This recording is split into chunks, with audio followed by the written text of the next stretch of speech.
तो आप रीड करना स्टार्ट करो। Okay, ma'am. Overview of Indian economy. Every economy is the world as its own characteristics of feature by which it is known or identified. Economic are compared with each other and the basics of this future India as a distinct nation come into existence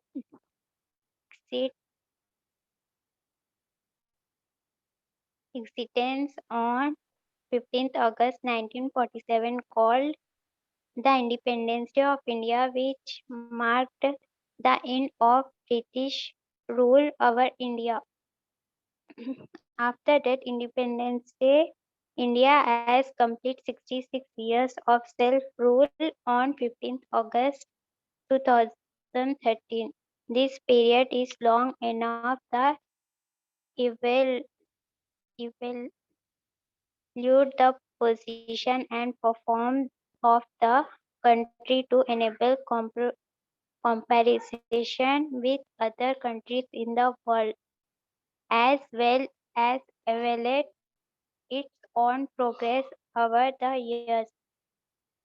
With this view in mind, the current lesson provides the future of Indian economy. Okay, तो इस paragraph में mainly हमें ये बताया गया है जो India है उसको अपनी डिपेंडेंट वो कब हुआ था, इंडिपेंडेंट कब हुआ था, वो हुआ था 15 अगस्त 1947 में, जो कि हम उसको इंडिपेंडेंस डे के नेम से हम जाना चाहते हैं कि जब ब्रिटिश जो है उन्होंने रूल जो करना था उनका बंद हुआ था, जब उनकी जो मर्जी है वो नहीं चलती थी इंडिया पे। कौन से दिन से? 15 अगस्त 1947। और इंडिया को कितना टाइम लग गया था कि हाँ ऐसे फ्री इंडिपेंडेंट होने में 66 इयर्स लग गए थे, और फिर जाके वो हुआ था बिल्कुल इंडिपेंडेंट देश। इसमें ये बताया गया है। नेक्स्ट है ऑब्जेक्टिव। Objective. रीड After करो। completing this lesson, after completing this lesson, you will be able to describe the characteristics of future of Indian economy. Explain the problems faces by Indian economy. Explain the role of agriculture in India and describe the growth of industry in India. तो कहते हैं कि ये chapter पढ़ने के बाद हम क्या क्या समझेंगे। पहली बात तो हम समझेंगे कि जो इंडियन की इकोनॉमी है, मतलब कि हमारा जो सराउंडिंग है उसमें क्या कुछ चलता है, हमारे आसपास क्या क्या चीजें चल रही हैं वो जानेंगे। उसके बाद में जो हम सेकंड पॉइंट ये बताता है कि जो आसपास चीजें चल रही हैं उसमें हमें क्या प्रॉब्लम्स आ रही हैं, जब वो ठीक नहीं है उसमें क्या प्रॉब्लम्स आ रही हैं हमें वो। एंड थर्ड हमें ये बताता है कि जो खेती बाड़ी, एग्रीकल्चर, एग्रीकल्चर किसको बोलते हैं? खेती बाड़ी। खेती बाड़ी इंडिया में क्या रोल अपना प्ले करती है, कि खेती बाड़ी कितनी कहीं इम्पोर्टेंट है इंडिया में, जा कहाँ हो रही है, जा किस फील्ड में हो रही है, सब कुछ खेती बाड़ी के रिलेटेड, एग्रीकल्चर के रिगार्डिंग हम पढ़ेंगे। आगे है कि growth of industry. Industry is a factories की फैक्ट्री कैसे बढ़ रही हैं, चाहे वो फैक्ट्री कोई शुगर के लगा लो, चाहे किसी भी चीज की लगा लो, वो कैसे फास्ट जो है इंक्रीज हुई जा रही है वो हम पढ़ेंगे कि कैसे जल्दी जल्दी वो इंक्रीज हो रही है इंडस्ट्रीज, कैसे अपना काम वो है वो बहुत लंबे स्केल पे जब बहुत लंबा वो कर रहे हैं। आगे है features of Indian economy. Indian economy के क्या फीचर्स हैं, क्या अच्छाई हैं, सब कुछ। ओके, रीड करो ये। Let, let us now list the future of Indian economy as follows. Low per capita income, heavy population, pressure dependence of population on agriculture. तो ये पहले पॉइंट में ये बताया, लो पर कैपिटल इनकम। इसका मतलब ये होता है कि जो अब हर एक किसी का क्या है कि हर किसी की जो इनकम है वो कम है उसके खर्चे के अकॉर्डिंग। ये एक के साथ नहीं है, ये सबके साथ होता है ये चीज कि हमारी जो है हमारी इनकम कम होती है बट जो हमारे खर्च होते हैं वो ज्यादा होते हैं। ठीक है, तो इंडिया में मेनली ये चीज कारण ही जो है लोग डेवलप नहीं कर पा रहे। क्यों? क्योंकि लोग ज्यादा कमा ही नहीं रहे। और वो कमाएंगे ज्यादा तब भी जब उनके पास स्किल होगी, तो Yes. फिर उनको एफर्ट्स भी तो उतने डालने पड़ेंगे। अगर वो उतनी मेहनत करेंगे तब भी तो होगा। तो फिर मतलब लो पर कैपिटल इनकम मतलब कि हर एक जो इंसान है उसकी जो इनकम है जो वो कमा रहा है वो कम है। इस कारण जो है इंडियन इकोनॉमी पे वो प्रभाव डाल रहा है। इंडियन इकोनॉमी मतलब इंडिया के ऊपर वो प्रभाव कैसे डाल रहा है? क्योंकि अगर वो बंदा कम कमा रहा है तो मतलब वो, अगर कोई गरीब है वो इतना कम कमा रहा है तो वो अपना अपना खर्चा करेगा कि अपने घर वालों को करेगा? तो इसलिए क्या होगा कि वो लो हो जाएगा, है ना, अपने ऊपर करेगा जिसके कारण डेवलपमेंट हो ही नहीं पाएगी इंडिया की। आ गया हैवी Yes. पॉपुलेशन जो इतनी हो गई है, मतलब इतने ज्यादा लोग अननेसेसरी, बहुत ज्यादा पॉपुलेशन है इंडिया में जिस कारण ही बहुत प्रभाव पड़ता है इस पे इंडियन इकोनॉमी में। And next is poverty and inequality income distribution. अब पॉवर्टी इज अ गरीबी, हम कह सकते गरीबी। ठीक है, पॉवर्टी, आजकल गरीबी Yes. इतनी फैल गई है और इनइक्वालिटी इनकम डिस्ट्रीब्यूशन कि अब चाहे कोई एक बंदा है बैंक में लगा है ना, बट उसकी पे में इतना ज्यादा, अब कोई क्लर्क है तो उसकी पे थोड़ी ज्यादा होगी और जो वॉचमैन है उसकी कम होगी, ये हमें पता ही है।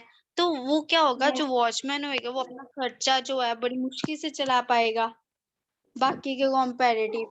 तो अब पॉवर्टी कारण भी जो है, अगर गरीबी जितनी होएगी इंडिया में उतना ही जो इंडिया डेवलप नहीं कर पाएगा, इंडिया इफेक्ट होगा उससे।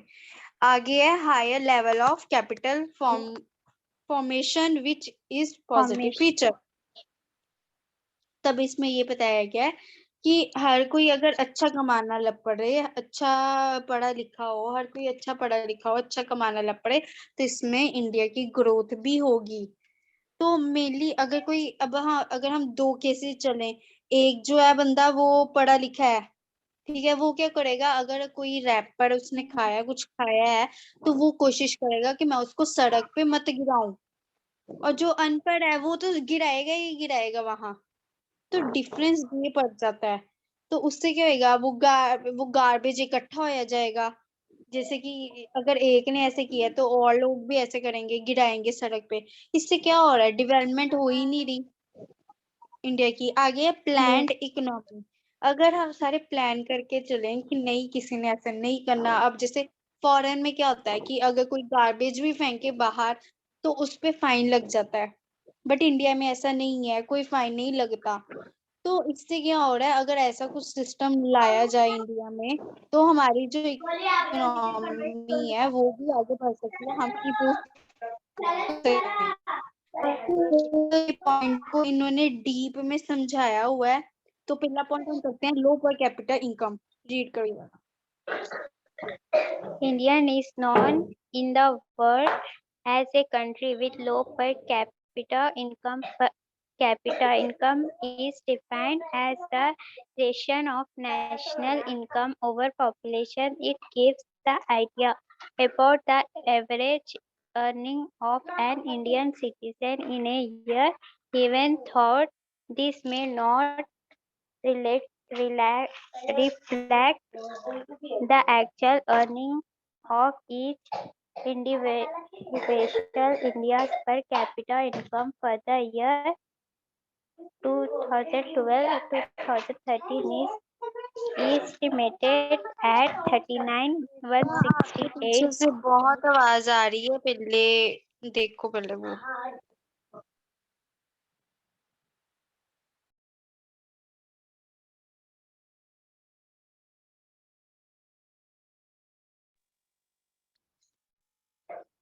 These come to about 3 to 64 per month. If we compare India's per capita income with other countries of the world, then it can be seen that India is well behind many of them. For example, the per capita income of USA is 15 times more that of India, while China's per capita income is more than 3 times of India.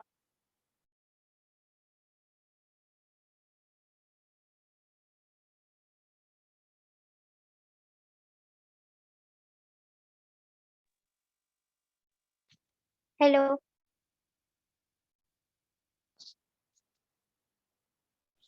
तो ये बोला जाता है कि India जो है वो पूरे वर्ल्ड का सबसे लो पर कैपिटल इनकम वाला देश है। अब वो क्यों है? क्योंकि इधर की जो पॉपुलेशन है इंडिया की वो ज्यादा है, और जो इनकम है वो लोगों की कम है, मतलब बेरोजगारी ज्यादा है। तो इससे क्या होगा कि हर एक इंडियन जो है वो हर एक इंडिविजुअल है हमारे इंडिया का। फॉरेन में क्या होता है, हर एक इंडिविजुअल जो है वो कमाता ही कमाता है, बट इंडिया में ऐसे है ही नहीं है, हर कोई नहीं कमाता। अब हम ज्यादा देखें जो हमारे मदर्स कह लो, है ना, तो वो हाउस वाइफ भी रह जाते हैं, कई हाउस वाइफ भी रह जाते हैं, तो वो नहीं कमाते। बट बाहर क्या है, वो कमाती हैं, चाहे एक लड़की ही है उसको कमाना है, कमाती है, चाहे एक वूमेन है वो भी कमाती है। इधर इधर ये है कि ऐसे कुछ नहीं है। तो अब वो बाद में बोलते हैं कि इंडिया की जो पर कैपिटल इनकम है, मतलब कि 2012 और 2013 में ये सब चीजें ना नोट की जाती हैं, जो हमारे से टैक्सेस लेते हैं, जो सब कुछ करते हैं, है ना, रिकॉर्ड होता है बैंक में and all.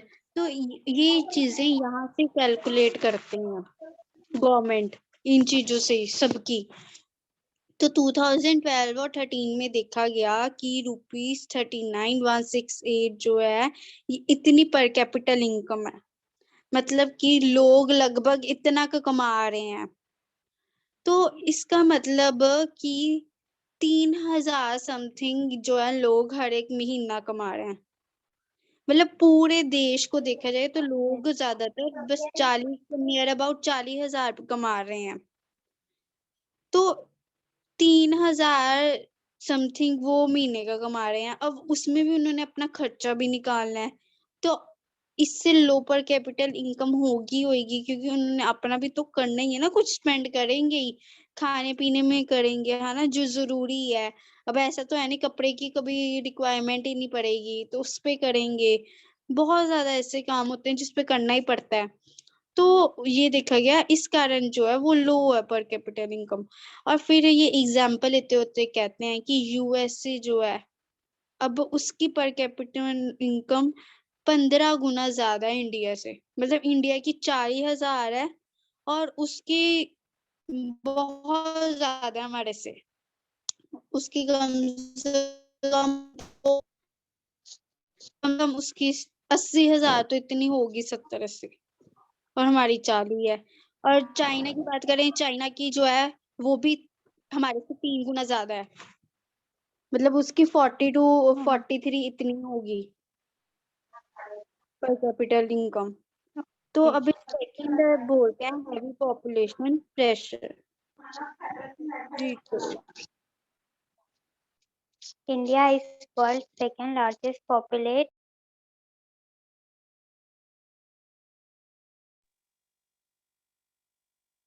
country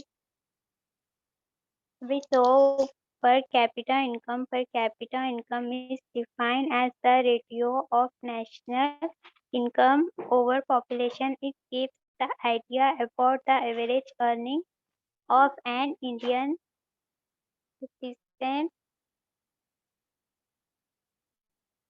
citizens in a year even thought they may not live. Ma'am हाँ जी, हाँ ये सेकेंड वाला रीड करना है। ये हैवी पॉपुलेशन प्रेशर रीड करना है। India is world's second largest populated country after China as per 2011 census. India's population stands at more than 121 crores. It increased at a rate of 1.03% during 1990-2001. The main cause of first rise in India's population is the sharp decline in death rate, while the birth rate has not decreased. As first death rate is defined as the number of people died per thousand of population, while birth rate is defined as the number of people taking birth per thousand of population.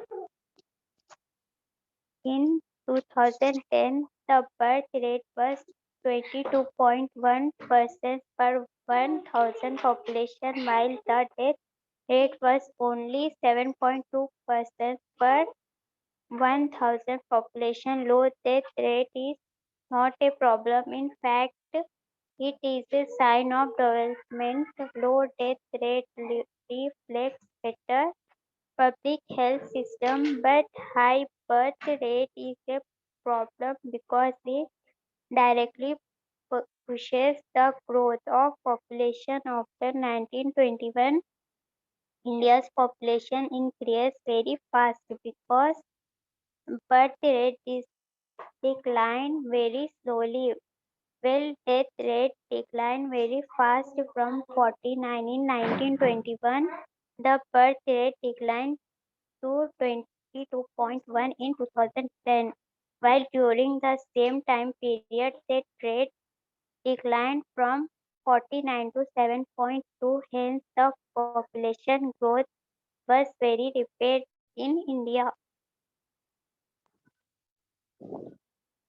Okay, तो इसमें पहली बात तो हम बताया गया कि India जो है सबसे ज्यादा पॉपुलेशन चाइना में है, उसके बाद में इंडिया है जिसमें सबसे ज्यादा पॉपुलेशन है। तो कहते हैं कि 2011 में ये देखा गया कि पॉपुलेशन जो है इंडिया की वो 121 करोड़ में है, मतलब इतने ज्यादा लोग जो हैं वो इंडिया में रहते हैं। फिर उसके बाद में बोला गया कि ये जो पहले तो 121 करोड़ से, इसके बाद में जो इसका आंकड़ा है वो बढ़ता ही रहा कि आगे आगे इतनी पॉपुलेशन ग्रोथ जो है होगी है बहुत ज्यादा वाली अब से। फिर वो कहते हैं कि डेथ रेट जो है वो ठीक है, पर जो बर्थ रेट है मतलब कि जो न्यू बॉर्न बेबीज हो रहे हैं वो बहुत ज्यादा हो रहे हैं। कहने का मतलब ये है कि डेथ रेट जो है वो अभी कम है, पर जो बर्थ रेट है वो बहुत ज्यादा है, वो ज्यादा है, जिससे क्या हो रहा है पॉपुलेशन जो है वो इंक्रीज हो रही है। अगर अब बताओ अब जो है मोदी उन्होंने ये अब कर दिया ऐलान कि अगर किसी के 2 से ज्यादा बच्चे होते हैं तो उसको गवर्नमेंट फैसिलिटी जो है वो नहीं दी जाएगी। अब उसने ये क्यों की है कि जो है 2 से ज्यादा बच्चे मत हो, और फिर क्या होगा इससे पॉपुलेशन जो है वो इंक्रीज नहीं होगी, क्योंकि पॉपुलेशन इंक्रीज हो रही है नो डाउट, बट उतनी ज्यादा पॉवर्टी भी तो हो रही है, क्योंकि एजुकेशन जो है वो हर किसी को नहीं दी जाती। कहीं बहुत गरीब है जिनको नहीं एजुकेशन दी जाती, कहीं नहीं मतलब प्रोवाइड हो रही जिनको एजुकेशन, वो नहीं पढ़ पा रहे तो वो फिर कैसे आगे करेंगे। तो 2010 जो है उसमें देखा गया कि ये 22.1% जो है ये जो है ये पॉपुलेशन रही है, मतलब ये जो है वो उस दिन पैदा एक दिन वो उस पूरे साल पैदा हुआ है, और उसी साल 7.2 है परसेंट जो उस दिन जिनकी डेथ हुई है। अब हम इधर से पता लगा सकते हैं कि बर्थ रेट जो है, बर्थ रेट है जब कोई जन्म लेता है, और डेथ रेट जब किसी की डेथ होती है। तो बर्थ रेट है वो कितनी ज्यादा है as compared to the death rate, birth rate ज्यादा है। तो फिर ये पैराग्राफ में यही है। उसके बाद में 1921 में देखा गया है पॉपुलेशन उसके बाद में बहुत ज्यादा इंक्रीज होने लग पड़ी थी। पर फिर जब 1921 हुआ तब देखा कि हाँ थोड़ी सी जो है बर्थ रेट कम हुई है। तो 2010 में फिर देखा गया कि जो डेथ रेट है वो 49 थी, बट 70.2 हो गई है। तो पॉपुलेशन जो ग्रोथ है वो बहुत जल्दी होती है इंडिया में।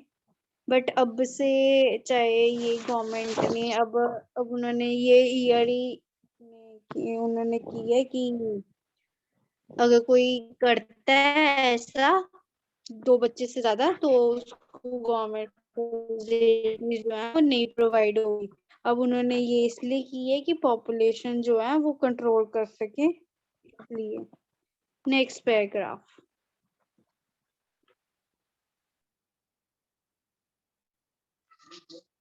ओके, इसमें मैं ऐसे बता देती हूँ।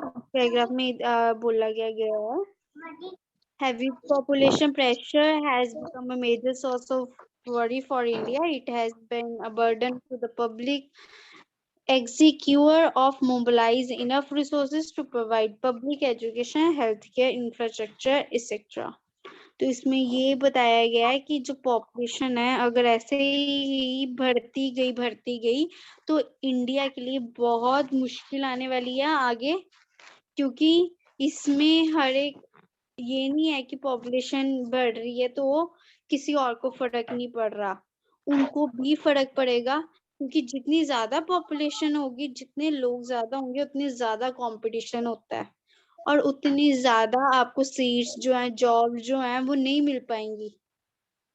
तो इससे भी ये बहुत डिपेंड करता है पॉपुलेशन। उसके बाद में थर्ड पॉइंट आता है डिपेंडेंस ऑफ एग्रीकल्चर। ये रीड करना स्टार्ट करो। Majority of India's working population depend on agricultural activities to pers- pursue their livelihood. In 2011, about livelihood. 58 livelihood. In 2011, about 58% of India's working population was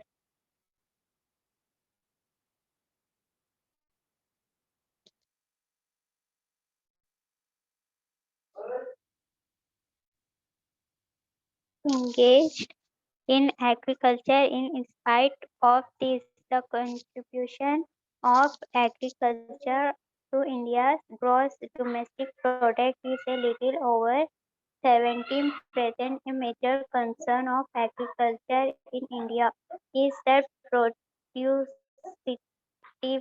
in this sector is very less. There are many reasons for this. There is heavy population pressure on land. The sustained herd number due to population pressure on land. The per capita availability of land area is a very low, and not people were extracting higher output too, since per capita and availability is less. A majority of people are forced to become agriculture labor working at low wages. There, the Indian agriculture suffer from lack of better technology and irrigation facility for mostly people who are not educated or not trained properly are engaged in agriculture, so it adds to low productivity in agriculture.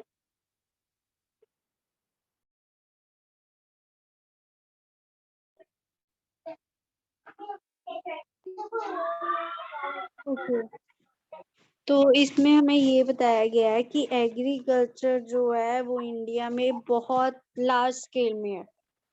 मतलब हमारे India में खेती बाड़ी सबसे ज्यादा होती है। तो अब ये बोला गया है कि इंडिया में 17% ऐसी जगह है जिधर जो खेती बाड़ी है वो थोड़ी कम होती हो, बाकी पूरी इंडिया में खेती बाड़ी होती है। ठीक है, इसी कारण जो है एग्रीकल्चर कारण ही कि हमारे जो रिलेशंस हैं विद अदर कंट्रीज वो बहुत अच्छे हैं, क्योंकि इधर मतलब मतलब बाहर भी कहीं क्रॉप्स जाती हैं कहीं, और बाहर से भी आती हैं।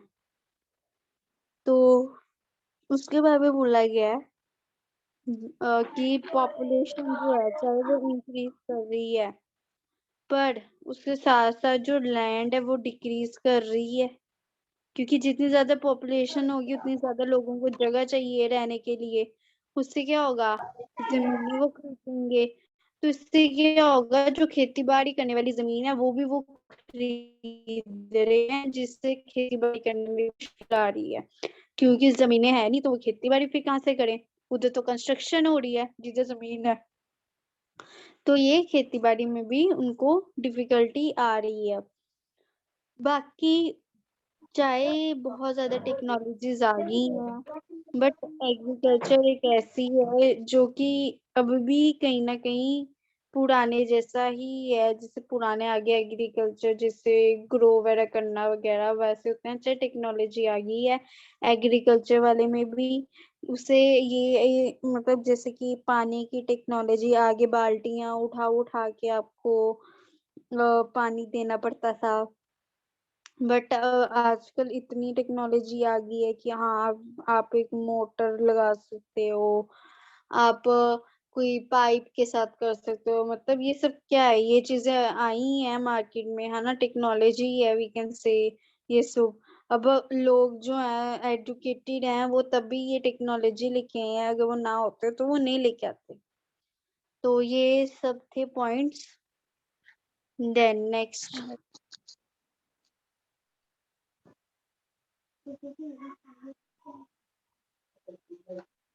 Okay, in text question, Indians per capital income is dash of the that of China। ये हमने पढ़ा था, थर्ड है इसका आंसर।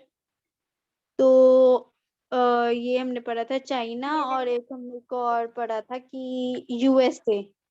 यूएसए का आया था 15। हाँ, नेक्स्ट है यूएसए पर कैपिटल जो इनकम है वो इंडिया से है 15 टाइम्स।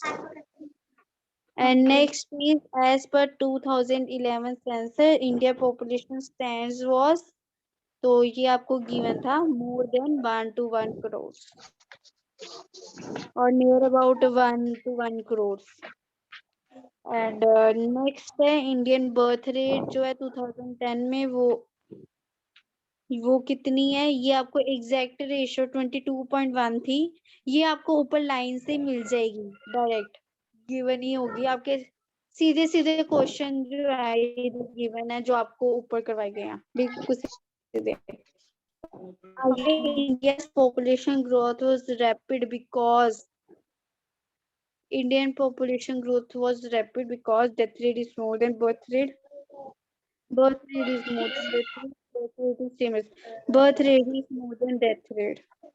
अब अगर हम जनरली बोले पॉपुलेशन तभी इंक्रीज होएगी अगर जो जन्म ले रहे हैं वो ज्यादा है और जो मरने वाले हैं, जो लोग मर रहे हैं वो कम है, तभी पॉपुलेशन इंक्रीज होगी, ऐसे तो होगी नहीं।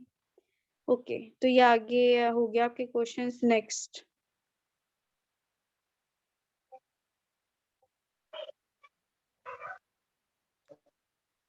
तो ये है इन 2011 dash percent of India working population were against in agriculture. ये भी आपको एग्जैक्ट परसेंटेज गिवन है, अब मुझे एग्जैक्ट पता नहीं लग रही क्या थी। जो आपकी बुक में गिवन है वो ही लिखिएगा, आपको बुक में वो पैराग्राफ में गिवन है एग्जैक्ट। ये सारी ओके मैम। एग्जैक्ट रेशियो आपको गिवन है पैराग्राफ में, जो कि आपको वो ही लिखनी है। अब अगर मैं क्वेश्चन की बात करूं, क्वेश्चन दिखाओ, मैं बताती हूँ आपको इसका आंसर। मैम मेरे पास क्वेश्चन, तो ये क्वेश्चन नहीं है। Okay, fourth point, sorry, fourth point करते हैं सच। पॉवर्टी एंड इनइक्वालिटी, कोई बात नहीं। पॉवर्टी गरीबी, इनइक्वालिटी कि जब हम किसी को इक्वल नहीं मानते, इनइक्वालिटी हम रखते हैं। तो ओके, रीड करना स्टार्ट करो ये बार। Another very disheartening thing about India is that it has world's largest number of poor people as per reports of Government of India in 2011-12. About 269.3 million people of in India very poor.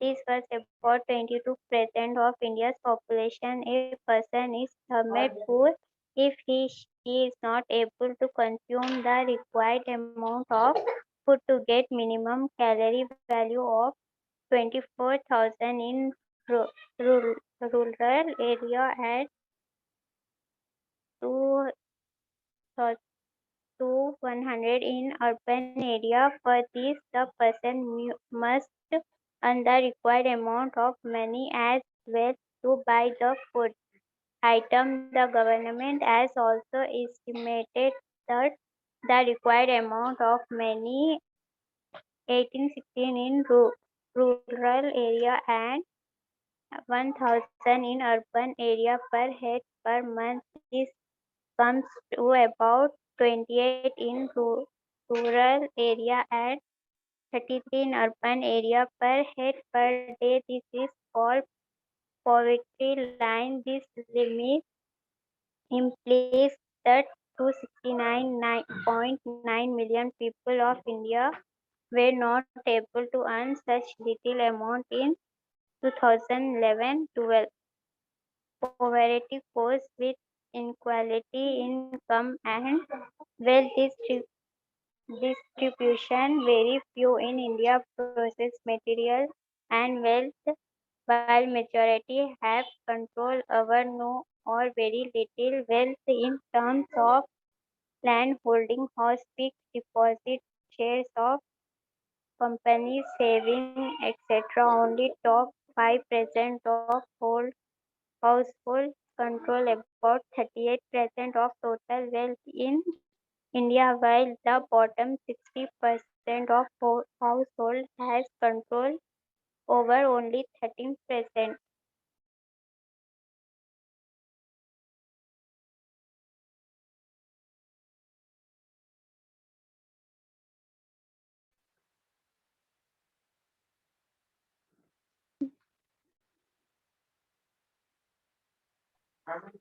तो मैं first वाला करवा देती हूँ आपको, फिर आगे करना।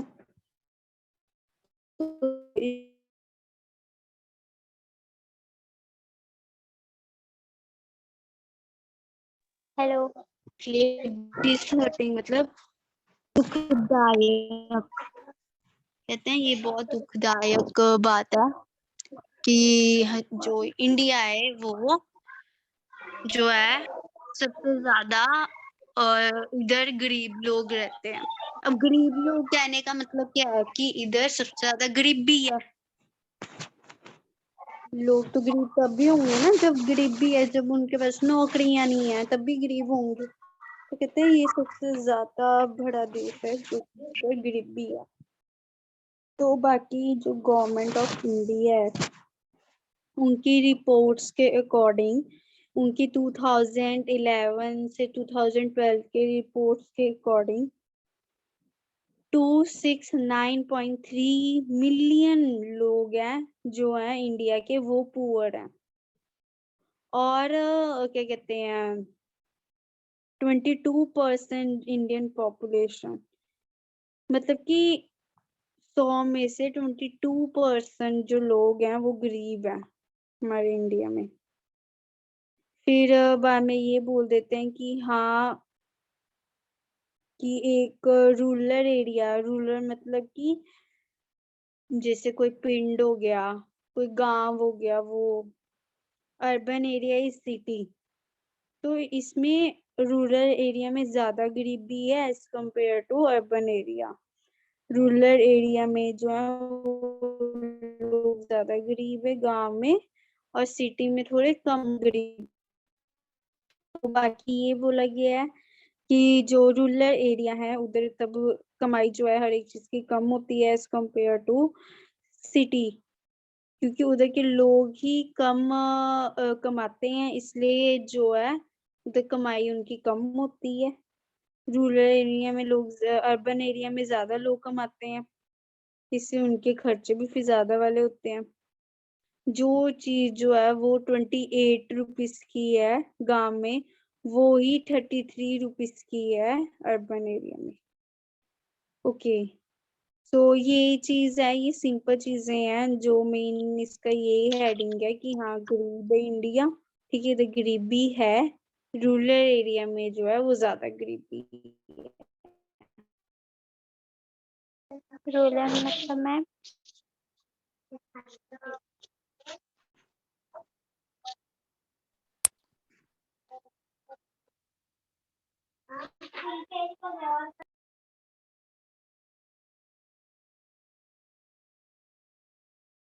हाँ जी, नेक्स्ट रीड करो।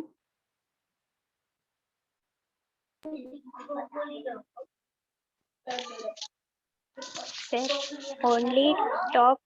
Okay, ma'am.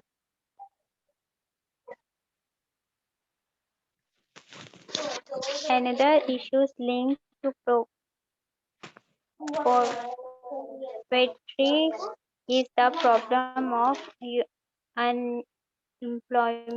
Of the most important reason of poverty in India is that there is lack of job opportunity for all the persons who are in the labor force of the country. Labor force comprises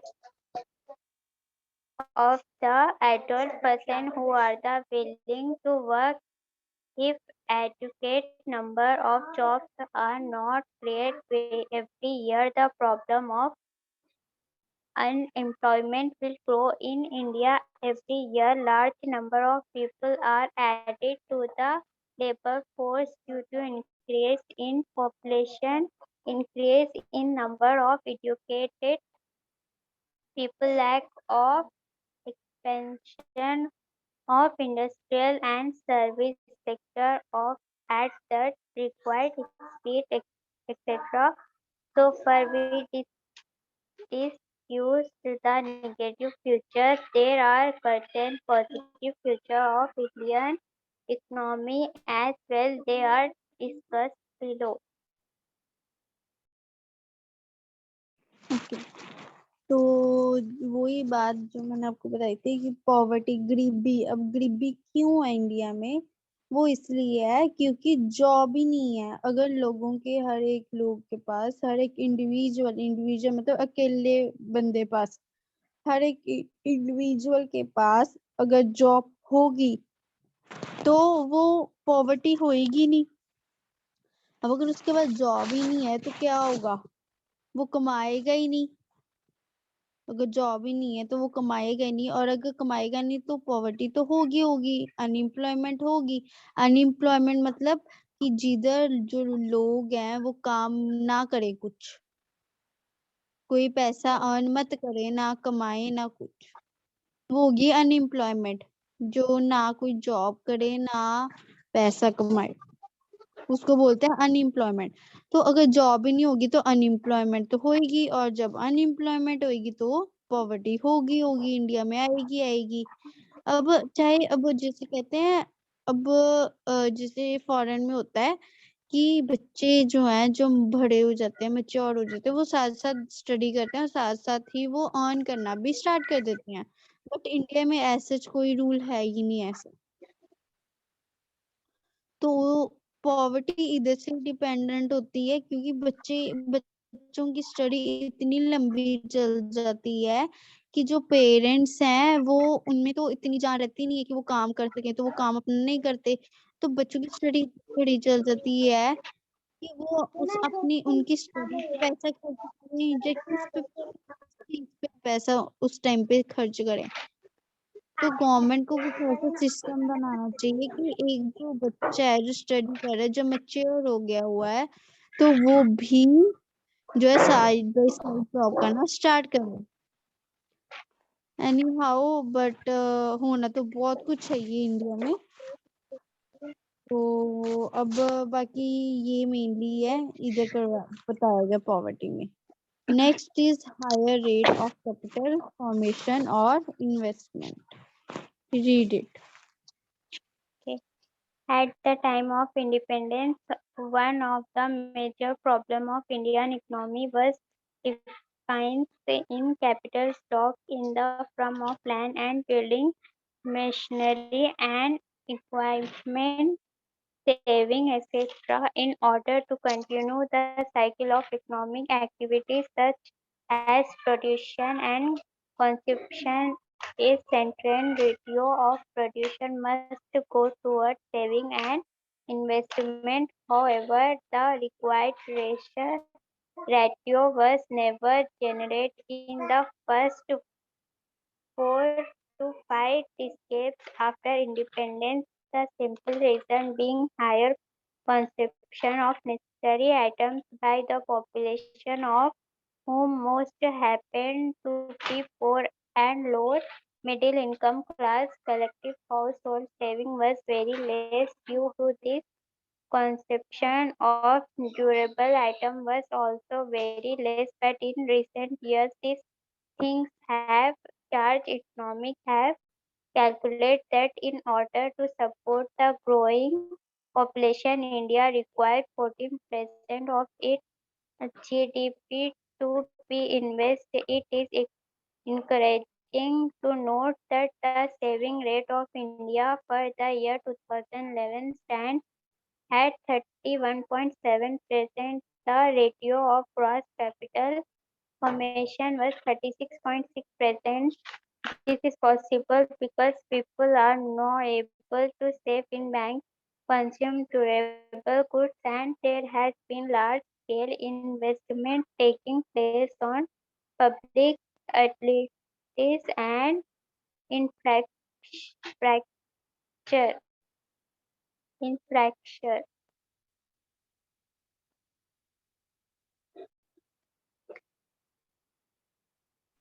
okay, infrastructure बोलते हैं पहले तो उसको।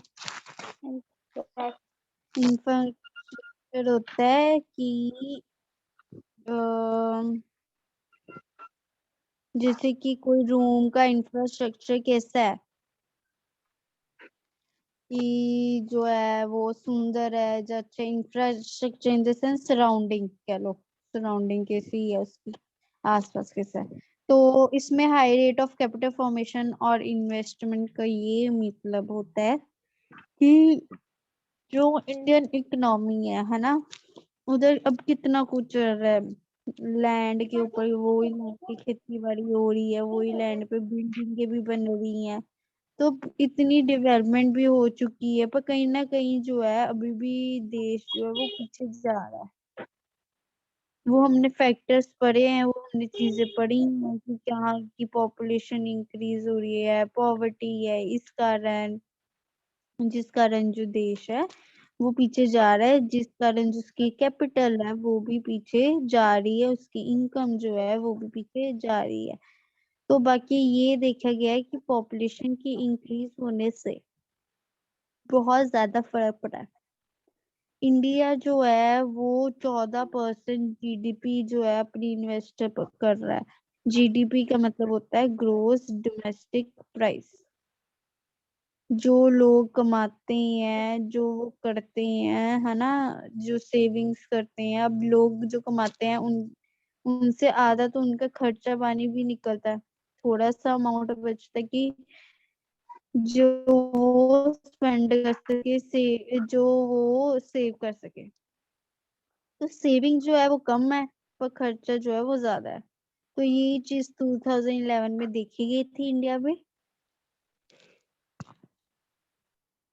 जो कि 31.7% है। And next जो gross domestic price जो है वो 36.6 हो गया %। बाकी जो काफी अगर लोग हैं उन्होंने अपना बैंक में जो है पैसे सेव किए वो वहां से किए हुए। बट हर किसी का अपना है कि वो सेविंग कितनी कर सकते, कितना का सेव कर सकते पैसा। अब अगर बोलो कि हाँ अगर अपने कपड़ों की रिक्वायरमेंट है तो वो आप लोगे है ना। अगर बोलो नहीं यार मैं फटे हुए कपड़ों में ही रह लूंगा है ना, तो फिर क्या होगा, वो पैसा जो है हमने कपड़ों पे लगाना है वो ही कुछ आप सेव कर लोगे। तो ये चीज आ जाती है। आगे नेक्स्ट आता है प्लान्ड इकोनॉमी। Planned रीड करो। India is a planned economy. Its development process has been continuing through 5 years and since the first plan period during 1951-56. The advantage of planning is very well known. Through planning, the country sets in priority first and provides the financial statements to achieve the same. According efforts are made to mobilize records from various sources at least cost. India has already completed even 11 5-year plan period and the 12th plan is in progress. After every plan is review is made analyzing the achievement and short fails accordingly. Things are defined in the next plan. Today, India is a growing economy and recognized everywhere as a future economic power. The per capita income of India is growing at a high rate than before. India is seen as a big market for various products. All these are possible due to planning in India.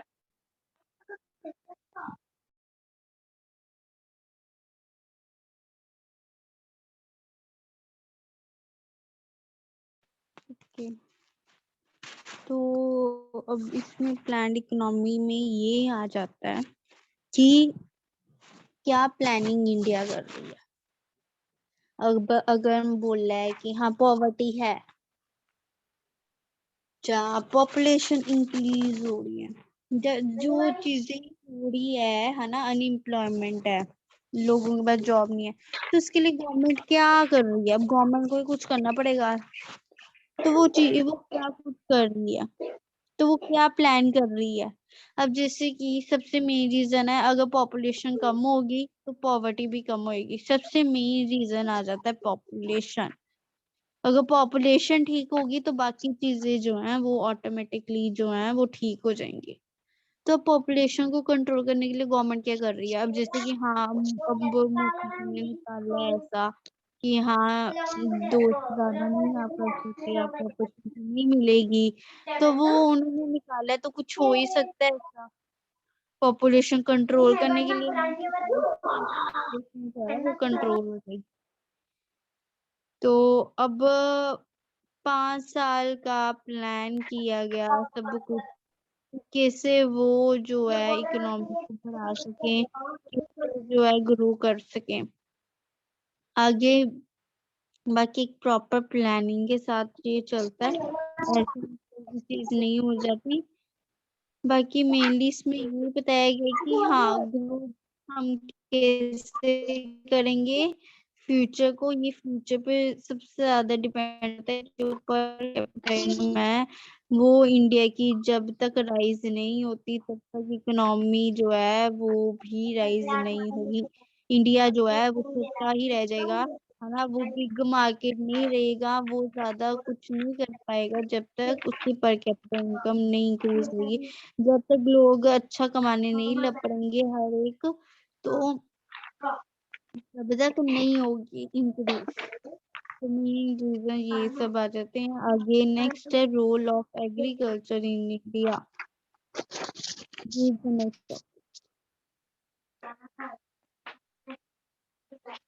Agriculture is one of the most important sectors of India economy. It is the supplier of food and raw material in the country. At the time of independence, more than 70% of India's population depended on agriculture to earn livelihood.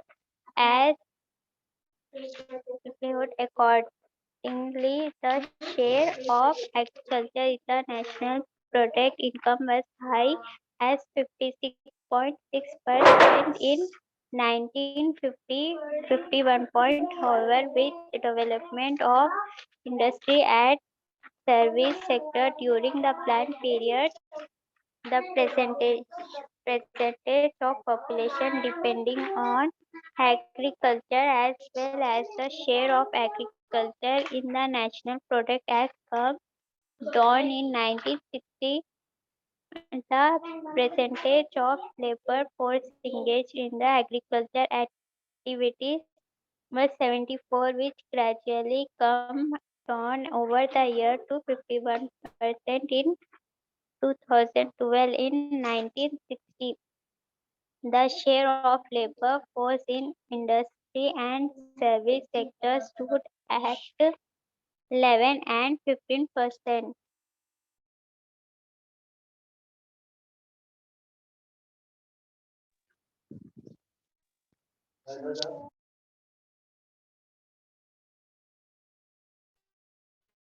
Role of agriculture in India. इसमें मैंने ये बताया गया कि agriculture जो है सबसे main important role play करता है इंडिया में, इंडिया की इकोनॉमी के लिए। अगर एग्रीकल्चर ना होता, अगर एग्रीकल्चर नहीं होता तो इंडिया की इकोनॉमी जो है वो जितनी उसकी इमेज है ना वो भी नहीं रहती, उससे भी डाउन चल जाती, क्योंकि एक तो वैसे ही पॉवर्टी कारण जो है वो पीछे रह रहा है। तो कम से कम एक चीज तो है जिसके के लिए वो आ गया है, एग्रीकल्चर है वो उनमें से एक। इधर जो है हर एक फूड की सप्लाई अच्छे से होती है, चाहे वो कच्चा सामान है उसकी रॉ मटेरियल उसकी भी सप्लाई जो है होती है। ना ही ये केवल इंडिया में सप्लाई होता है एक स्टेट से दूसरे स्टेट, सोखे ये दूसरे कंट्रीज में भी सप्लाई किया जाता है। तो 70% of the Indian population depend upon the agriculture। 70% जो लोग हैं वो एग्रीकल्चर खेती बाड़ी करते हैं और उनकी लाइफ उसमें ही डिपेंड है।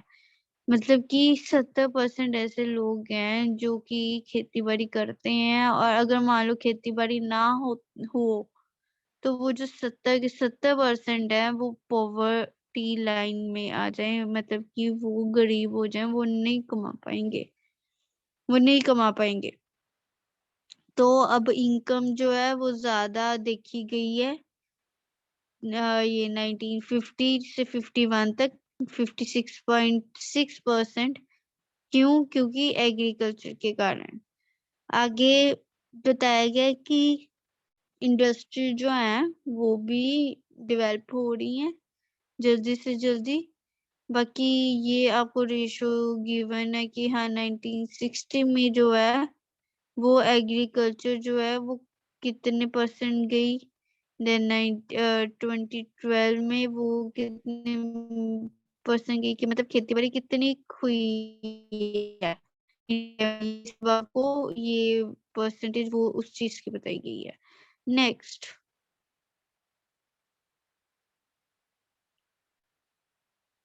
नेक्स्ट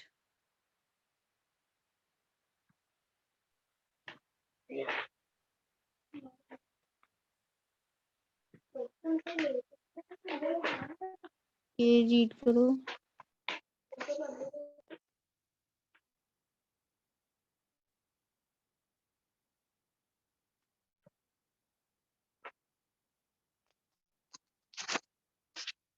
हेलो, हाँ जी रीड करो मैंने कहा। respectively, but in 2012 this share increased to 22.4 and 26.5 respectively. It has been observed in most the economic that also economic development shift in labor force the agriculture to induced service sector takes place. Agriculture is a sector of food supply. The production of food grow increased from nearly 55 million tons in 1950 51 to 59 million tons 13 point because the growth in food grain production India's depends of food grain has declined and almost become nil keeping in view growth in India's population increase in food grain was a necessity country achieved constantly expect to pulse increase in food grain made possible by an increase in fuels and various cash groups. Agriculture is also major secure of foreign exchange earning through share of agriculture in India's export, but in the year 2011-12 was 12.3%. Major item of export include tea, sugar, crop pack, spice, cotton, rice, vegetables, etc. Okay, तो इसमें बताया गया है कि बामी agriculture जो है 2012 में कितना इंक्रीज हुआ, तो वो 22.4 26.5 इतना इंक्रीज हुआ। ये जो चीजें है ना, ये परसेंटेज जो है ये आपको याद रखनी पड़ेगी। नेक्स्ट है, फिर ये बताया गया है कि हाँ वो ऐसे इंक्रीज होता गया। अब एग्रीकल्चर के कारण जो है इंडस्ट्रीज भी इंक्रीज हुई। कैसे? क्योंकि जो कच्ची चीजें हैं वो पकने लग पड़ी इंडस्ट्रीज से, तो इंडस्ट्रीज वाले जैसे एग्रीकल्चर तो इंक्रीज था ही, हाँ वो तो होना ही था, तो उससे क्या हुआ कि जो इंडस्ट्रीज है वो भी इंक्रीज होना शुरू कर दिया। फिर एग्रीकल्चर जो है सबसे ज्यादा फूड सप्लाई करता है, फूड के लिए माना जाता है। तो 55 टोन्स मतलब होता है कि कितना केजी, मतलब 1000 कम से कम, इसका मतलब होता है। तो इतने ज्यादा जो है टोन जो है, मतलब केजी 55 मिलियन केजी जो है, वो जो है फूड ग्रेन जो है, दालें वगैरह, वो सप्लाई वगैरह हुई, वो इतनी ज्यादा इंक्रीज हुई। मतलब ये चीज, ये 1950 से 51 ईयर तक। आगे 259 मिलियन टन इतनी इंक्रीज हुई कौन से ईयर? 2012 और 13 में। तो ये चीजें इंक्रीज हुई, फूड ग्रेन इंक्रीज हुआ। फिर देन हमें ये बताया गया है कि 2011 और 2012 में, उसमें फिर एग्रीकल्चर जो है कितना इंक्रीज हुआ है, कितना था? 12.3%। तो बाकी इसके साथ साथ जो है बाकी चीजों का भी, चाहे दालें सब्जियां वगैरह, इन सब का तो हो ही रहा था प्रोडक्शन, ये बाहर भी जा रही थी। तो उसके साथ साथ टी, चाय, ठीक है, चीनी, तंबाकू, स्पाइसेस, मसाले, कॉटन, राइस, फ्रूट्स, वेजिटेबल्स, ये चीजें भी जो है वो भी जाने लग पड़ी। Next.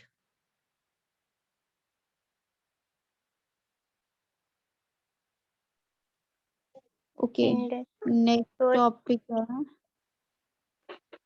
Growth of history in India. ये टॉपिक देखो पहले कितना बड़ा है।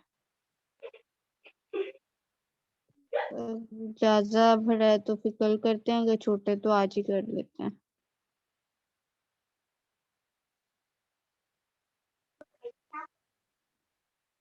मैम कर लेंगे।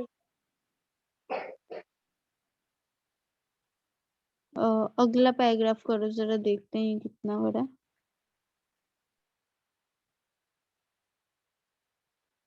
और कितना नेक्स्ट?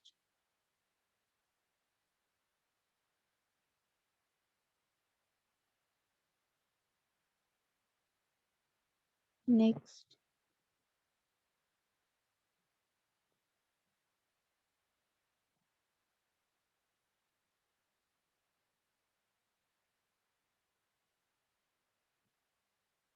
ओके, तो कल करने फिर क्या आज करना है?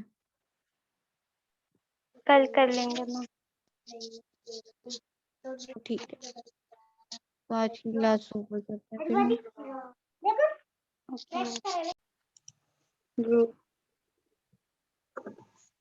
Growth of industry in India. Industry में जो है वो ग्रोथ कैसे, मतलब आगे जो है हो रही है इंडिया में, कैसे इंडस्ट्री जो है आगे बढ़ रही है उसके बारे में बताया गया। Industry or the secondary sector of the economy is another important area of economic activity.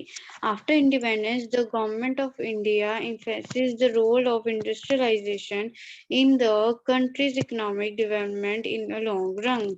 Accordingly, the blueprint of industrial development has made through the Industrial Policy Resolution IPR in 1956. The 1956 policy emphasized on establish of heavily industries with the public sector taking the lead in this area. Adoption of heavy and basic industry strategy has justified on the ground that it has reduced the burden on agriculture, enable growth in the production of consumer goods industries as well as small industries, and that are helpful for employment generation and achieving self-reliance. After the adoption of the IPR 1956, there was the in industrialization during the second and third plan periods, that is 1956 to 61 and 1961 to 66. Public sector contributed maximum to this growth, but towards the end of 1960, investment in industries were reduced, were adversely affecting growth rate.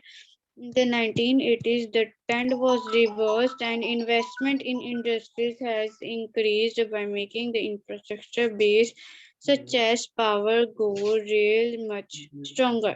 अब कहते हैं जो है industry जो है वो बहुत ही important role play करती है हमारी इकोनॉमी के लिए, कि हमारी सराउंडिंग के लिए, सबके लिए जो है बहुत इम्पोर्टेंट रोल प्ले करती है। इंडिपेंडेंस के बाद में जो इंडस्ट्री है वो उनकी जो ग्रोथ है वो और जो है ज्यादा होने लग पड़ी है। पहले जैसे 1956 में हमारा जो इंडस्ट्री की ग्रोथ है वो काफी अच्छी देखी गई है, तो उसको एक नाम दिया था, जैसे कि इंडस्ट्री जो है वो डेवलप हो रही है उसको एक नाम दिया गया IPR, इंडस्ट्रियल पॉलिसी रेजोल्यूशन। कि अब ये इंडस्ट्री इतनी ज्यादा बढ़ रही है तो इसके लिए भी कुछ ना कुछ देखें, कुछ ना कुछ पॉलिसी बनाए। तो इंडस्ट्री के जो नाम पे जो पॉलिसीज आई हैं, है ना, जो चीजें आगे आई हैं उसको नाम दिया गया इंडस्ट्रियल पॉलिसी रेजोल्यूशन। तो 1956 में ये बनाई गई पॉलिसी, जो कि क्या कहती है कि इंडस्ट्री जो है वो हर एक एरिया में बनी हुई है, वो इतनी ज्यादा फैल गई हैं, अब इतनी ज्यादा उसमें हर एक काम हो रहे हैं, एग्रीकल्चर उसमें बन रहे हैं, ठीक है, कोई भी चीज जो है क्लोथ्स के लिए, कॉटन के लिए, हर एक टिश्यू के लिए जो है इंडस्ट्री जो है तैयार हो ही रही है। तो बाद में कहा गया कि ये जो है ये काफी ग्रोथ इसकी हो रही है इंडस्ट्री में। 1956 से लेके 1966 तक इसकी ग्रोथ बहुत अच्छी चली, बहुत अच्छी, मतलब कि इंक्रीज पे इंक्रीज हुई गई। फिर उसके बाद में जो 19 में देखा गया कि जो इंडस्ट्री की ग्रोथ है ना वो थोड़ी रुक गई, थोड़ी कम होगी, जितनी आगे थी उतनी नहीं चलती। फिर देखा गया 1980 में है, ये सब कुछ उल्टा हो गया कि फिर वो चलने लग पड़ी, इंडस्ट्री फिर चलने लग पड़ी। ये ना ही केवल एग्रीकल्चर के लिए चली, ये हर एक चीज के लिए चलने लग पड़ी। कॉटन बनाने के लिए, क्लोथ्स बनाने के लिए, फिर कोल जो है उसको करने के लिए, फिर कोई पावर, सोलर एनर्जी, मतलब हर एक चीज के लिए जो है इंडस्ट्री आगे चलने लग पड़ी। Next is in early 1990s, it was found that the public sector undertaking were not performing up to expectation.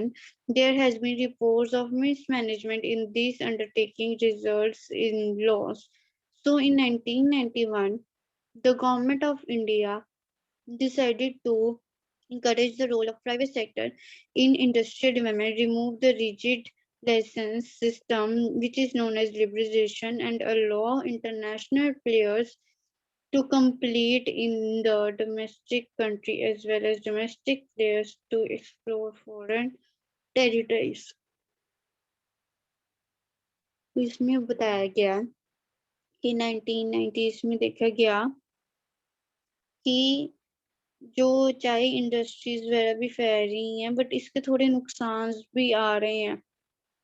वो नुकसान गवर्नमेंट को प्रॉफिट हो रहा है, नो डाउट कि हाँ जितनी ज्यादा इंडस्ट्री होएगी उतने ज्यादा फिर वो टैक्स भी लेंगे, ठीक है।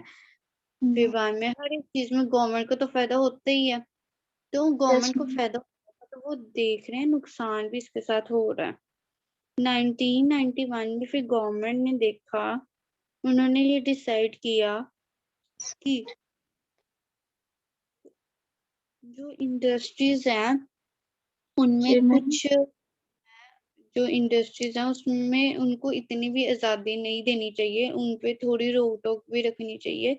क्योंकि जैसे कि रोक टोक इन द सेंस कि जैसे कि जो वो गार्बेज जो है फेंकते हैं वो सीधे रिवर्स में जाता है, तो वो पोल्यूशन क्रिएट करता है आगे जाके। तो ये चीजें भी वो देखनी चाहिए, उनको इतनी भी आजादी नहीं देनी चाहिए, चाहे गवर्नमेंट को फायदा हो रहा है इंडस्ट्री से। तो उन्होंने ये चीजें भी जो है देखनी स्टार्ट की कि हाँ इसके साथ साथ हमें लॉस भी हो रहा है। फिर जी है ma'am. The am all this steps was to suspend the process of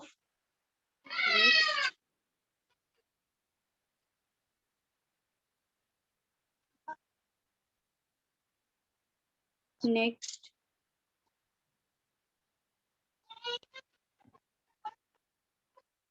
industrialization in the country. Such a model of industrial development is called liberalization. Pri- Privatization and globalization LPG model। कहते हैं जिधर यहाँ जो industries हैं वो बढ़ती हुई दिखी, उन्होंने उसको नाम दे दिया liberalisation, privatisation and globalisation. Liberalisation मतलब होता है आजादी, जी. प्राइवेटाइजेशन जो इंडस्ट्रीज हैं वो गवर्नमेंट की तो है नहीं, चाहे गवर्नमेंट के अंडर आती है हर एक चीज, पर खोली तो किसी और ने ही है। तो हर एक वो किसी और बंदे ने खोली गई है, मतलब एक जाने की होती है वो इंडस्ट्रीज आगे, जो इम्प्लॉयज वो रखता है आगे, बंदे रखता है, पर होती तो एक ही है, मतलब वो प्राइवेट है, प्राइवेटाइजेशन। फिर ग्लोबलाइजेशन, एलपीजी मॉडल ग्लोबलाइजेशन कहते हैं आती, चाहे वो एक बंदे की है बट आती गवर्नमेंट की भी आती है, वो तो बनाते जो भी सामान उसमें बन रहा है वो पूरे दुनिया के लिए बन रहा होता है। मतलब अब Yes, जैसे ma'am. एटी से जो चीज बनाती है, कोई कपड़ा बना रही है ना, तो वो Yes, ma'am. हर कोई पहनेगा, मतलब इंडिया के लोगों के लिए बन रहा है, पर अगर वो चाहें तो वो फॉरेन भी जो है भेज सकते हैं वो कपड़े को। तो पूरे ग्लोबलाइजेशन, तो ग्लोबलाइजेशन वर्ड इसलिए यूज किया गया, ग्लोबलाइजेशन मतलब पूरी दुनिया, ग्लोबल, पूरी दुनिया। जी. It again, after the adoption of policy in 1991, there has been phases of growth followed by slowdown in the industry development process. In the early years of 1990s, there was significant growth in industrialization due to increase in investment in infrastructure, reduction in excise duty, availability of finance, etc. But towards the end of 1990s, the growth rate slowed due to the stiff competition with the international companies in educate infrastructure, sport, etc. However, in the beginning of new millennium, between 2002 2008, there is again some recovery due to increase in saving rate from 23.5% in 2001 and to 37.4% in 2007 and 8. Even the competition for the foreign company had during this phase as the domestic companies could create enough internal in terms of quality control, fairness, and customer service sector to withstand the competition. However, after 2008-2009, there was some slowdown in industry growth due to rise in petroleum price, interest rate, borrowing from abroad, which is created a lot of liabilities for the domestic companies. अब कहते हैं कि एक new policy आई थी 1991 कि में पता लगा कि 1990s में चाहे जो है इंक्रीज हो रही है इंडस्ट्रीज वगैरह कर 1990s में देखा गया कि ये धीरे धीरे जो है वो स्लो हो रही है। स्लो वो क्यों हो रही है? स्लो वर्ड इसलिए स्टार्ट हुआ कि बंद नहीं हो रही वो industry. Slow in the sense कि अब वो जो वो सामान बना रही है वो प्रॉपर्ली जो है उसका बिक नहीं रहा। ये देखा गया वो जो है प्रॉपर्ली बिक नहीं रहा। अब वो क्यों नहीं बिक रहा? क्योंकि उसका जो स्टॉक है इंडस्ट्री उस वो जो है वो पूरा कॉटन का कपड़ा यूज कर रही है। तो जो उसका कपड़ा बन के तैयार होएगा है ना, तो वो ज्यादा अच्छा होएगा। और जो दूसरी कंपनी है वो कॉटन जो है वो सारा नहीं यूज कर रही, तो इसलिए जो है उसका कॉटन का कपड़ा पूरा बनने नहीं रहा, तो वो थोड़ा नहीं सही बनेगा। तो फिर क्या होगा? जिसका ज्यादा सही बनेगा लोग वो ही खरीदेंगे। ऐसे क्या होगा? दूसरी जो कंपनी है तो वो तो उसको तो लॉस होगा ही होगा। तो वही बात गई है, कहीं जो इंडस्ट्री है फिर वो थोड़ी नीचे नीचे जाने लग पड़ी, ये देखा गया। फिर उसके बाद में देखा गया कि 2002 में फिर वो इंक्रीज होगी। अब इतने परसेंट जो है फिर इंक्रीज होगी और फिर देखा गया फिर डिक्रीज होगी। तो मतलब कि कभी भी इंडस्ट्री जो है वो कभी इंक्रीज हो जाती है उनका, कभी डिक्रीज हो जाती है। ये सब डिपेंड उन पे ही करता है कि वो कैसे का सामान जो है वो यूज करती हैं। अगर तो वो इन्वेस्टमेंट अच्छी करेंगी, इन्वेस्टमेंट अच्छी मतलब कि अगर वो सामान वगैरह सब कुछ अच्छा यूज करेगी तो फिर होगी ग्रोथ, नहीं तो नहीं।